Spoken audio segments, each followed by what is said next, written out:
तो फ्रेंड्स, आज की हम वीडियो में सीखेंगे, हमारे पास जो है हिटाची ब्रांड का एसी है स्प्लिट, तो इसका रिमोट आपने कैसे ऑपरेट करना है। तो फ्रेंड्स, यहाँ से तो ये ऑन ऑफ होगा, यहाँ से आप एसी के मोड चेंज कर सकते हैं। जैसे ये आप दबाओगे तो इसमें कई प्रकार के मोड होते हैं, जैसे विंटर, समर, रेनी, तो कई प्रकार के मोड आप कह सकते हैं। तो यहाँ से आपका मोड चेंज होता है और यहाँ से आपका टेम्परेचर बढ़ता घटता है। ये देखिए, हम टेम्परेचर बढ़ा या घटा रहे हैं। यहाँ से आपका टाइमर ऑन होगा, अगर हमने टाइमर ऑन कर दिया, और यहाँ से आपका टाइमर ऑफ होगा।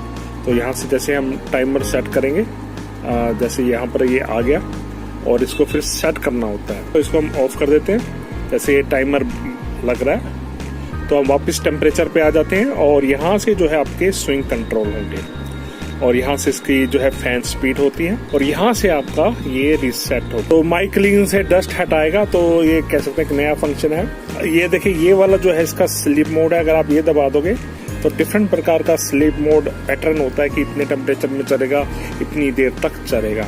तो फ्रेंड्स, ये था। और हमें लगता है कि जो हिटाची ब्रांड का जो रिमोट है वो थोड़ा सा डिफरेंट है, थोड़ा सा कॉम्प्लिकेटेड है as compare to the other AC remote. तो फ्रेंड्स, ये था। इस वीडियो को जरूर लाइक कीजिए। कोई डाउट हो आप कमेंट बॉक्स में पूछ सकते हैं। धन्यवाद। अगर आपने हमारा चैनल को सब्सक्राइब नहीं किया तो आप कर सकते हैं। तो ये हमारा जो चैनल है सुधीर तनेजा, इसके नीचे यहाँ पर रेड सब्सक्राइब लिखा हुआ है, इसको आपने जस्ट टच करना है, तो ये हमारा चैनल सब्सक्राइब हो गया। अगर आप हमारी लेटेस्ट वीडियो का अपडेट चाहते हैं अपने मोबाइल या टैबलेट पे, तो ये बेल वाला आइकन है, इसको आपने टच करना है, तो आप जो है सारे नोटिफिकेशन आपके मोबाइल पर या टैबलेट पे